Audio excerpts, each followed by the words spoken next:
Warning: Gory Story Time is a horror movie review show with a 13-year-old host.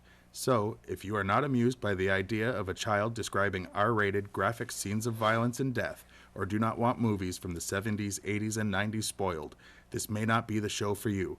Parental guidance is suggested. Yeah, so guide your parents out of the room so we can have some fun.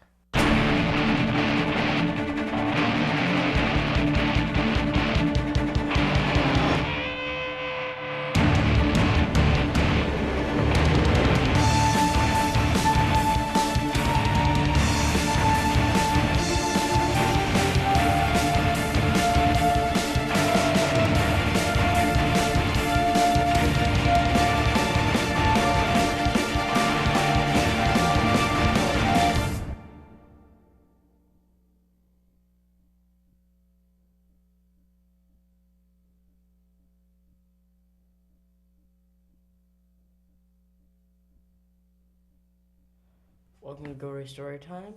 I'm JT, the handsome one. And I'm not too bad looking myself. I'm Craig. And today we're going to be reviewing the movie The Shining, because we don't have our normal TV giving away what the movie is behind us today. That'll be back next time, but hopefully. So let's tell them a little bit about the plot of The Shining. Don't we usually start with the trailer? Fine. If you want to do it that way. We're going to have to do this a little bit different. We've done this before. Because the TV not being there, we're just going to have to zoom in on this iPad and see how this goes.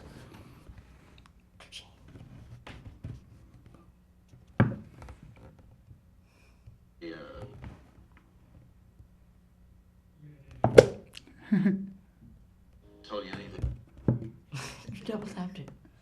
in Denver about the tragedy we had up here during the winter of 1970? Well, a man named Charles Grady is the winter caretaker. And he came up here with his wife and two little girls, I think about 8 and 10. From what I've been told, he seemed like a completely normal individual. But at some point during the winter, he must have suffered some kind of a complete mental breakdown. He ran amok and killed his family with an axe. You can rest assured, Mr. Ullman, that's not going to happen with me. Mom? Yeah? Do you really want to go and live in that hotel for the winter? Sure I do. It'll be lots of fun. Yeah, I guess so. For some people, solitude, isolation can of itself become a problem.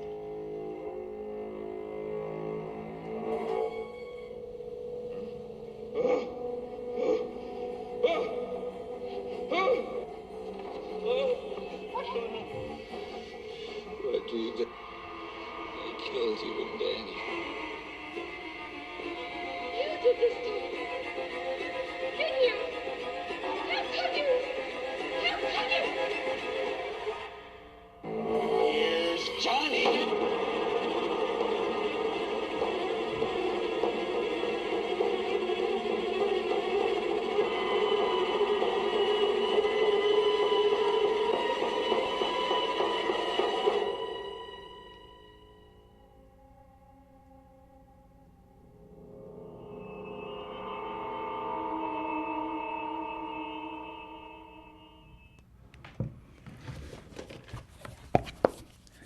All right.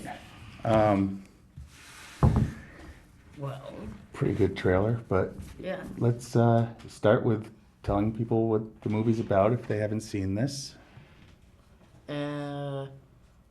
Well, Jack Torrance, played by Jack Nicholson. He goes to Colorado, where he wants to get a job, and it's a boring-sounding job. He basically has to take care of the Overlook Hotel, which is out in the middle of nowhere, for 5 months by himself with his family. because once the snow comes in, they pretty much can't clear the roads for the place because it's so out of the way.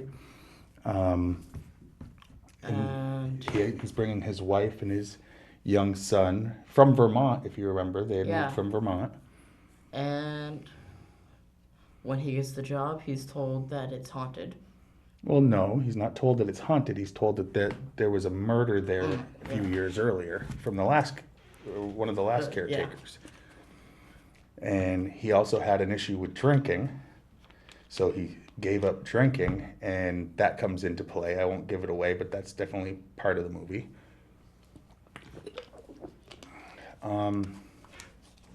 Anything else without ruining anything? I mean, I know we warned people about spoilers, but... Right.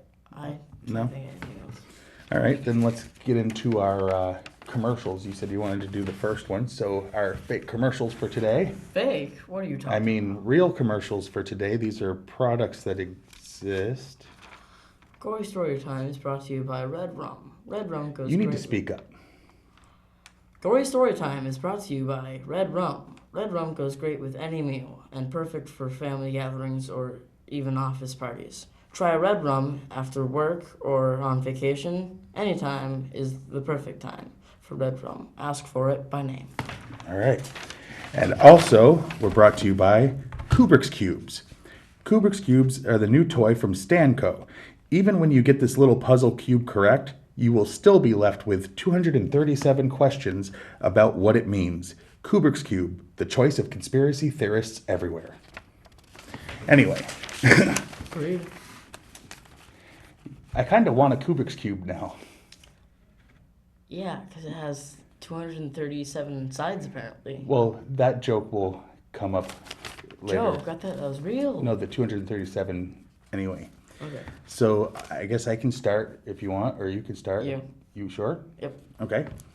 Both Jack Nicholson and Shelley Duvall have openly been resentful about this, the public reaction to the movie, because they all say Stanley Kubrick's a genius, and they've brought up the fact that, well, what about Stephen King having written the story, or, you know, Nicholson's acting and Shelley Duvall's acting. Nicholson has even said about Shelley Duvall's acting that it was the most difficult role he has ever seen anyone take on, and that she did awesome. So they just don't like the idea that Kubrick gets all the credit. Because without Stephen King writing the book. Or them acting in it. Right. Yeah, without Nicholson, it wouldn't have been that. No. Because of Danny Lloyd being so young, they told him it was a drama, and he, for many shots, wasn't even. Well, no, there was no, the one. one shot wasn't in it It was because this- it was too scary. Yeah, well, And he it didn't was know. when Wendy was yelling at Jack and was holding her son in her arms, and she's like, "You did this to him." That was actually a dummy. And he didn't know it was a horror movie and didn't watch it till he was 17 years old. Yeah, the first time he saw it uncut, he was almost old enough to watch it because you're supposed to be 18 for R. No, 17. Depends on where you are, I guess. I mean, but- 13. Well, you watch them at 13. That's not what it's supposed to be. I mean, 2. I mean, too. The script changed so much during the filming because Kubrick kept coming up with different ideas. Jack Nicholson claimed he stopped reading the script at all and would just study the new pages that were given to him every day. That's a lot of changes. Yeah. In the scene where Jack chops down the door, they had to change the door because it was too thin because he had been on a He was a volunteer fire chief. to chop down actual doors. Yeah, he's actually chopped down doors. So if they used the door they originally used, it would have been like he was cutting through paper with scissors. Basically, yeah. I mean, he So they tore it had to apart. thicken the weight of the door so it would look like he's actually chopping through a door, not paper. Absolutely true. The interior rooms of the Overlook Hotel were filmed in England, including what they call the Colorado Lounge, where Jack was typing. Because of the intense heat from, I think, what was it, 700,000 watts of light per window, because they had to make it bleached white so it looked like it was snowy outside, because it was in England where there wasn't snow. Because of the heat from the 700,000 watts, it set the lounge set on fire. luckily they had already completed all the scenes for that, and then they just rebuilt it. And I believe that same set, once it was rebuilt, was used in Indiana Jones in the Temple of Doom for a scene. They used that same set. The idea of Danny moving his finger like this was his idea. He, after auditioning for the movie. role, he said, "Why don't I move my finger like this when Tony's talking?" Yep. Let's explain that. Tony is the little boy who lives in his mouth, he says. It's basically his And then when imaginary he hides, friend, but it's actually a voice that's telling him the future and stuff. and the past. And the past. But his parents think it's an imaginary thing. But yeah, the whole creepy thing of him going like, "Hi, Mrs. Torrance." The kid came up with that on his own during the audition phase. And yet still didn't know it was a horror movie. No, he just thought it was a kid with like a split personality thing or something. Schizophrenia. Kubrick was mean to Shelley Duvall and told everyone else around her not to give her any sympathy. Mainly, people think this was to make her feel alone and hopeless, like the character of Wendy, so that like she would be in the right frame of mind to really do that. Part of why the other fact about Jack Nicholson saying it was the toughest acting he'd ever seen anyone have to do, the toughest role, because she was treated actually like dirt. treated like that. Yeah. But it worked because you believed her as acting that way, you know? Yeah. It got her right in that mind frame. It's horrible to treat human beings that way, though. In the scene where Jack is throwing the ball against the wall in the lounge, Yep. the script had said Jack's not working, so him throwing the ball against the wall was actually his idea. Jack Nicholson thought of that on his own. Cool. Just like the kid with the finger. That's cool. Stephen King is famous for not liking this adaptation. He calls it a fancy car with no engine. It really doesn't follow the book in a lot of ways. I mean, there's a huge thing about the hedge maze in the movie. Yeah. And there is no hedge maze in the book. That's why they made a remake as a miniseries for ABC a few years ago. It's not a better movie. It's not a scarier movie, but it follows the book better. But unfortunately, the book is definitely scarier, and they need to do another translation of it into film where it follows the book and creeps you out. Shelley Duvall said that the "Here's Johnny" scene took over 3 days to film and over 60 doors because of how many doors he had to chop down for that scene. Well, it had to split just right for his head to come through, and I mean, there was a lot of things. Plus, like you brought up before, he had the problem with cutting too much through the door.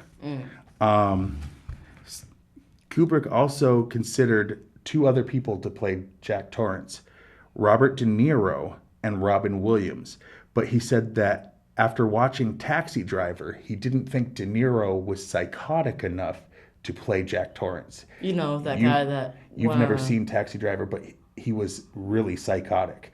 But he said that after watching Robin Williams in Mork and Mindy, he thought he was too psychotic to play Jack Torrance, which is kind of funny considering that's a comedy show.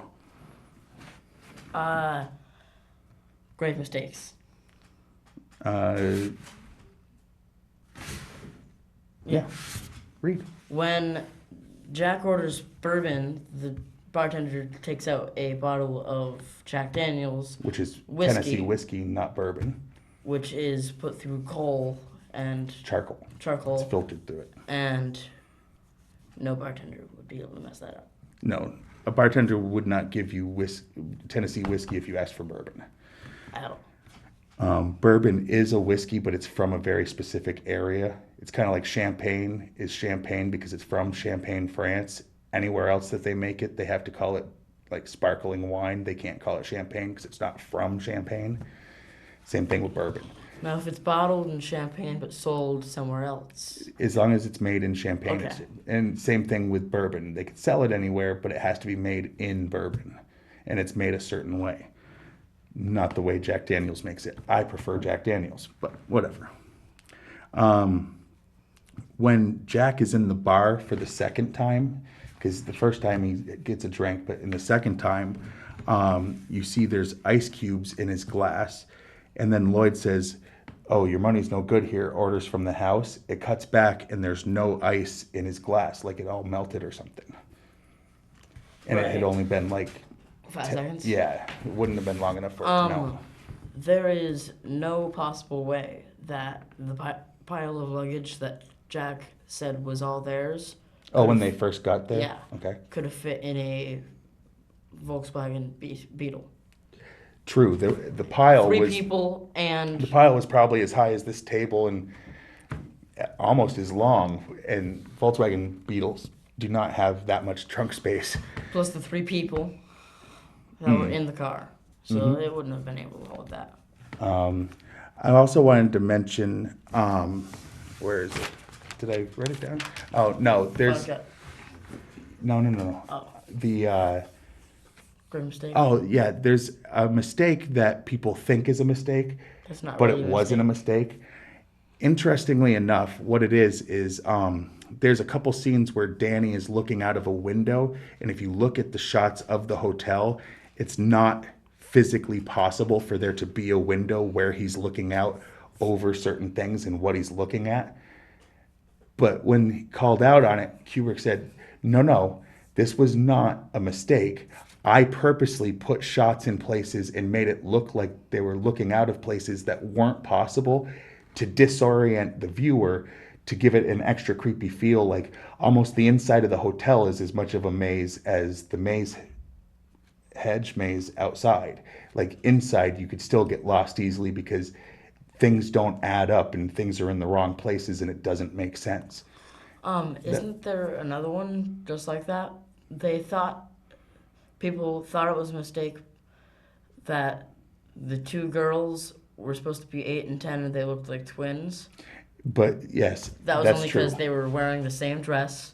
But they have different faces, and if you look close, one's a little taller than the other, and their faces aren't exact. They were actually Twins. sisters and twins or whatever, but they were hired because they looked different, dressed the same. But yeah, people were like, well, they said that the guy killed his daughters that were 8 and 10, and they're twins. If you look close, they are not identical. And one's a little taller, so. Yeah. So it was never intended for them to be twins in the movie. Right.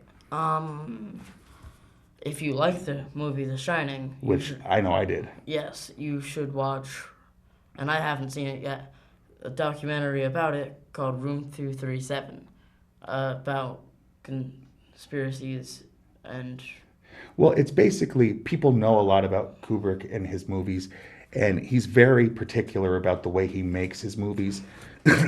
Sorry.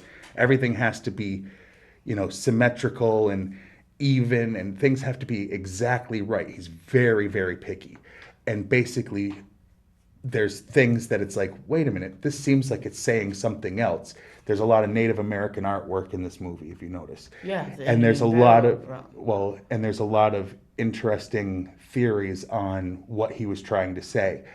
There's also some nut jobs theories where it's like, oh, he's admitting that he filmed the fake moon landing, and watch the whole thing, realize 99% of it is BS, but realize that you're going to sit there and go, well, maybe he was saying that, for a couple things. Is there any thing you need to add before we get into, our favorite scenes and least favorite scenes? I'll get there. Actually, we should mention the email. Oh, good. Instead of waiting until the end. Yeah. Gory Story Time at yahoo.com. And anyone that wants to, write us an email that suggests a movie that we could watch. Or complaints, even though we don't care. Well, we don't care if anyone complains, but would like to hear any comments that people have, positive or negative, about the show. Yeah. Let us know what you think. We enjoy doing this. We just recently won an award for Most Entertaining Show from Fact TV. You didn't get to be there to accept the award. You were at your mom's, but you were pretty happy when I called you and let you know, right? Yeah. Because the only I was one that called beat up there Don 4 was me. times for different things. But Also, we want to thank Final Cut Video in Bells Falls. They loaned us the movie. We've got a deal with them where they'll let us watch a movie that we can review, and all we got to do is just let people know, they're open from, I think, 6:30 to 9 most days. I think a couple days 10. Just the hours are on the door, but they were nice enough to let us watch this movie for free so that we could review it, and we appreciate that. So if you're looking for a video store, we actually have one in our little town, Final Cut. It's right there at the one light intersection. Also, I guess we should get into what your favorite scene was and my favorite scene, etc. My favorite scene was the scene, and it was repeated a couple times, but when the blood, Came out of the elevator? spewed through the elevator shaft Yes. and filled the room and moved the couches around. I just thought it was awesome because it looked like blood. It was pretty creepy. I like the Simpsons parody of it where Mr. Burns goes, "That's strange. The blood usually gets off on the second floor." I thought that was cute. My favorite scene, honestly, probably has to be when the wife realizes that her husband's not just being a jerk. He's actually going crazy when she picks up the paper he had been typing on for quite a while, and it just said, "All work and no play makes Jack a dull boy," over and over. Like, she thought he'd been typing this novel that he was going to be typing, and it was just sheets of, "All work and no play, all work and no play makes Jack a dull boy," over and over and over. And I just thought, the movie is so creepy that just added a level of, she was realizing just how in deep she was. I like the version that The Simpsons did for that. Feeling fine. Yeah, he just had it typed once, "Feeling fine," and then you see all on the walls, "No beer and no TV make Homer go crazy." But instead of talking about the shinning, because they didn't want to get sued, sorry, that's my groundskeeper Willie. He said sued in his accent. What was your least favorite scene, or least favorite thing about the movie? What about your favorite scene? I just said the all work and no play. Oh, okay, yeah, okay. I know that you're busy thinking about your part of our show, but you can listen to my part too. Okay, I didn't know that. My least favorite scene would have to be how at the end, how they kept running through the maze, and then he got to where the track stopped, and he didn't look under the hedge with the light right there. You have to explain that his son then backed, because there was a bunch of snow on the ground, his son carefully backed up into his own shoe prints so that he could get away, and his dad would be following the footprints, and then it just stopped suddenly because, he methodically one step back into his own footprints so his dad wouldn't see that he had backed up and be able to come get him. That you didn't like that part? No, because all the kid did was he then covered it up and hid right under the hedge. Yeah, he was pretty close. And then the father was right there. So you figure he should have seen it? Yeah. Okay. Especially when he's that psychotic and wanted to kill his whole entire family. My least favorite part, and I've done this before, it's not so much a scene, because the scenes I thought were good. It bothers me because I've read the book, the stuff that they just got totally different. But I'm not going to attack those because that was Kubrick's vision, whatever. The movie's still creepy as all get out. I had all my kids watching it last night. The three youngest had a hard time going to sleep, and this one was up for another hour anyway, and he was just like, "I'm still creeped out by this." I even put on the Simpsons parody of it, which is why we referenced it, and he was still like, "Yeah, that didn't make me feel any better." There's creepiest movie I've ever seen. How many deaths were there in this movie? Only 2. That it showed. Yeah. And it mentioned one of them was the 5 bad others guy. or whatever, but 4 others: the husband, wife, and 2 daughters. Okay, but yeah. But yeah, the old man with the shining and spoiler alert, Jack were the only deaths that really happened on screen. There was a dead lady that you didn't know was dead when Jack met her, but that was a scene that I was like, oh, do I let him watch this because there's nudity, But Unfortunately, that happens in a lot of horror movies, so I have to make that call on the fly. But my least favorite thing, to get back to that, is the music being so loud. I didn't mind the sounds that they were choosing because it actually like struck a chord of really like dark, like creepiness. Creepy. Like everything was just steadily creepy for the whole time. It was like a slow burning creep factor. But And the extremely music loud. really worked for it. It was just too loud. They should have just turned it down a couple of notches. So if I had to pick one thing that was my least favorite thing, it was the volume of the music. No, that might have been part of the reason why I had a huge headache and it hurt my head to watch that movie, but You had a headache before that, though. yeah, and then I got rid of it. Well, anyway, anything else? Well, let's rate it. What would you rate this movie? Considering how it really affected you, and don't give a BS answer. I saw how it affected you. Yeah, I'd have to say this is the first one I'm giving a 10. A 10 out of 10, huh? A 10. And I told you, you got to read that book, and you said you already asked your library at Librarian. your school to save it out for you when it comes back. Yeah. Cool. And I'm going to give it a 9, mainly because it doesn't follow the book, which I had read. So I have to give it at least a point off. But as far as it goes, it's 2 hours and something long. It seems like it's not full of a lot of action, but the whole time you just sit there going, I don't know why, but I don't feel good. I feel creeped out the whole time, even when normal, The hair friendly on the back of stuff. my neck Exactly. stood right up. So definitely an awesome movie, and I guess that's about it. So Sweet dreams. sweet dreams.